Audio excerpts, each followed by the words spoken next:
میں تو پنجتن کا غلام ہوں، میں تو لا حول ولا قوة الا باللہ العلی العظیم. اعوذ باللہ من الشیطان الرجیم. بسم اللہ الرحمن الرحیم. السلام علیکم ورحمۃ اللہ وبرکاتہ. مومنین، جیسے کہ ہم بیان کر رہے ہیں، دو مثالیں پیش کر چکے ہیں.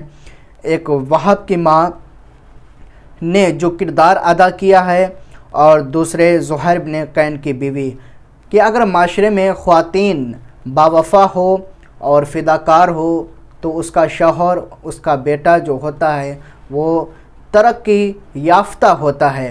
مومنین، آج کا میرا بھی بیان جو ہے وہ اسی موضوع کے اوپر ہے کہ ہم سفر حبیب ابن مظاہر اسدی، کہ جب امام حسین علیہ السلام کربلا میں وارد ہوئے تو ایک خط محمد حنفیہ کو اور ایک خط اہل کوفہ کو لکھا، اور خصوصی طور پر اپنے بچپن کے دوست حبیب ابن مظاہر کو یوں لکھا.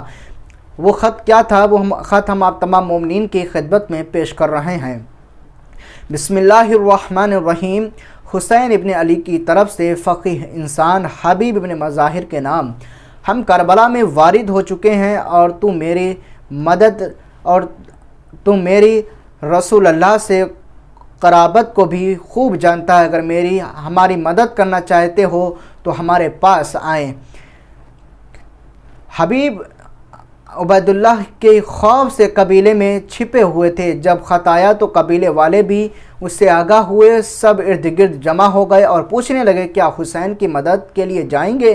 انہوں نے کہا کہ میں عمر رسیدہ انسان ہوں، میں جنگ کیا کروں گا. جب قبیلے والوں کو آپ کی بات پر یقین ہوگا کہ نہیں جائیں گے، آپ کے ارد گرد سے متفرق ہو گئے، تو آپ کی باوفا بیوی نے کہا اے حبیب، فرزند رسول تجھے اپنی مدد کے لیے بلائیں اور تو ان کی مدد کرنے سے انکار کرے، کل قیامت کے دن رسول اللہ کو تو کیا جواب دے گا؟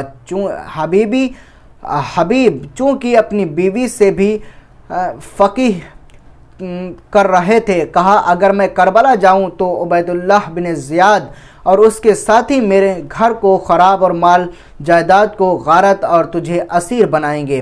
وہ شیر دل خواتین کہنے لگی حبیب تو فرزند رسول کی مدد کے لیے جائیں، میرے گھر میں اور میری جائیداد کی فکر نہ کریں، خدا کا خوف کریں. حبیب نے کہا خاتون کیا نہیں دیکھ رہی ہو کہ میں بوڑھا ہو چکا ہوں، تلوار اٹھانے کی طاقت نہیں رکھتا؟ اس مومنہ کی غم و غصہ کی انتہا نہ رہی اور روتی ہوئی اپنی چادر اتار دی اور حبیب کے سر پر اڑا دی اور کہنے لگی اگر تم نہیں جاتے ہو تو کوئی بات نہیں، عورتوں کی طرح گھر میں رہو.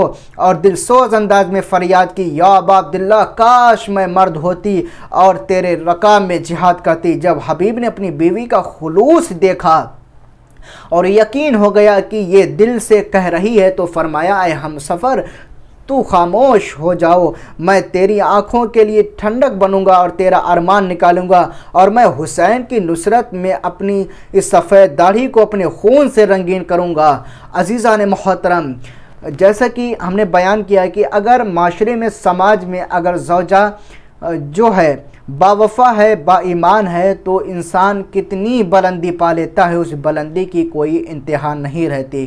مومنین، آپ اسی میں ہم بیان کرتے ہیں کربلا میں 9 شہیدوں کی مائیں.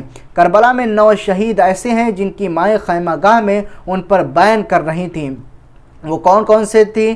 پہلے ہیں عبداللہ بن حسین، دوسرے ہیں اون بن عبداللہ جعفر، تیسرے ہیں قاسم بن حسن، چوتھے ہیں عبداللہ بن حسن، پانچویں ہیں عبداللہ بن مسلم، اور چھٹے ہیں محمد ابن علی، اور ساتویں ہیں عمر بن جنادہ، آٹھویں ہیں عبداللہ کلبی، نویں ہیں علی بن حسین. ان کی ماں خیمے میں بیان کر رہی تھی.